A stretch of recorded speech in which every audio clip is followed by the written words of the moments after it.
Hi, Shaunna. So, good first lesson there today. So I'm just going to go through all the stuff that, kind of want you to remember for next week and just a couple of little things to work on during the week for next one. So, first of all, there's the names of the strings, right? So you've got, so that little thing, Eddie 8 Dynamite, Goodbye Eddie, okay? So E, A, D, G, B, and E are the names. So that's just the notes you should get out of the strings, usually anyway, when you hold them, well, when you hit them without holding them, right? So then we get on to so just every now and then pop the tuner on and just check it. If the guitar ever sounds just a bit kind of weird, basically is kind of how you know it's probably out of tune. All right, so now as I was saying, chords are the building blocks of songs, right? So we just need to learn a small few, and well, 8 to start off anyway. Now that's not, there's plenty more than 8 there, trust me, but 8 will get you started, right?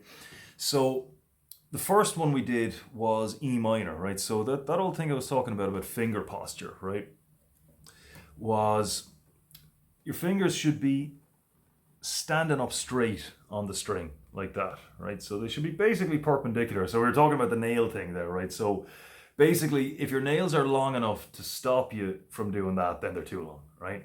So get it on the very tip of your finger, kind of curved over like that. So try not to bend your finger this way, for example, or kind of have it too straight or slanted like that. So curve it over, so that way it's coming straight down, right down on the string like that, kind of almost at a 90-degree angle to the fretboard, right?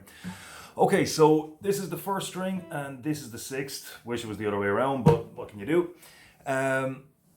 So then we're going E minor. So that's first finger, second fret on the 5th string. So another thing is you want your fingers to be as close to the fret as they can be without being on the fret, okay? So now we need to kind of make a little bit of room here for the middle finger going down on the 4th string, 2nd fret as well. So you just get them up as close to the fret as you can. Okay, so that's what it should sound like. Now, don't worry too much if you're getting a little bit of, right? You will get a lot of that now, so just try not to be too bothered by it. But usually, the way to fix it is either stand your fingers up a bit straighter, right? Because the reason that's happening, right, is because the way my middle finger is, hard to get an angle on that.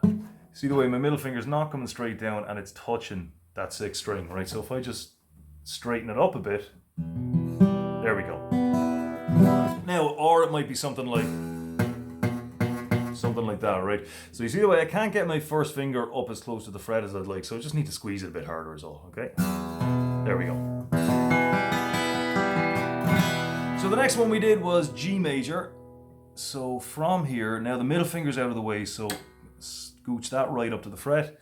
Then middle finger, 3rd string on the 3rd fret on the 6th string.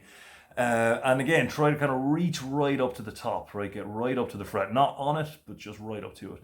Then your 3rd finger, your ring finger, coming down there on the 3rd fret of the 1st string. Now, what you should be spending most of your time on with this is going from one chord to the next. Back, forward, back, forward, back, forward, right?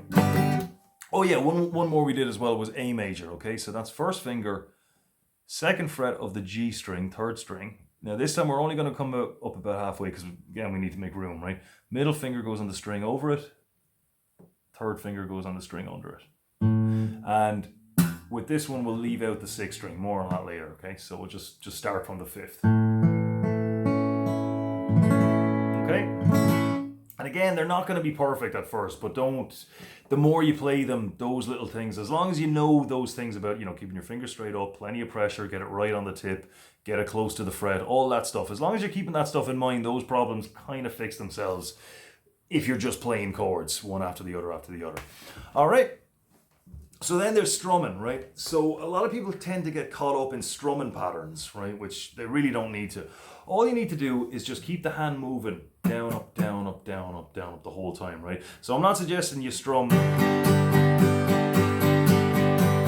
like that, right? You skip a few. So something like, but you see the way I'm not doing this. start and stop and start and stop. And so I can't keep that up for a whole song. It's just because it's not regular, right? The hand needs to be going down, up, down, up, down, up, right. So if you want to start off by just going, just hit the downs, right? Because if you're going down, you're coming back up again, right? So it's just a case of allowing the pleck or your thumb or whichever to hit off the strings on the way. That's it. You don't need to change your movement, right? There's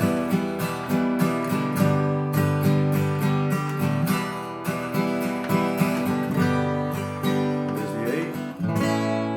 Okay, so then a couple of other little things we did now. This is kind of more just for fun than anything, right?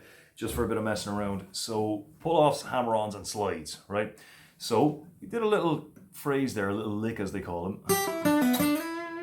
Okay. Now it's more important that you do something like this steady than you do it fast, right? So we'll use the middle finger, hitting that, then dragging it off. Okay. Same thing on the next string up, and then on that same string, slide. Okay, now the trick to a slide is you just need to keep the pressure on the string before you bring it up, okay? Because if you don't, if you leave it go, that happens, right? The note just kind of dies out. Oh yeah, and the other one was a hammer-on then.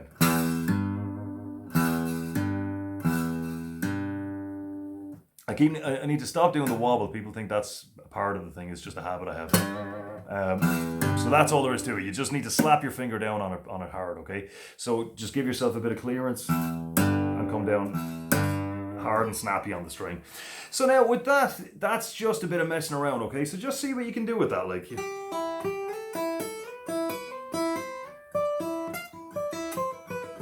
Just random old stuff, you know, just kind of move around the fretboard and just see what happens. Because, you know, as I said, the most of the time I want you to be going from one chord to the next, back and forward. So E minor, G, throw in the A there every now and then, okay? But it's important to kind of just mess about with the thing as well. Just do random old stuff with it, like see what the strings sound like behind the nut, you know. Because it just gives you a feel for the thing. It just makes it feel more natural in your hands, right? So when you just kind of play around with it and just see what happens, right? But the main thing is going from one chord to the next, back and forward, back and forward. So, and as soon as you get maybe even 4 or 5 chords learned, then we can start doing songs. And you'd be amazed at how many songs just use the same chords over and over and over again. So, all right, so keep it up. And any questions during the week, just give us a shout. Talk to you then.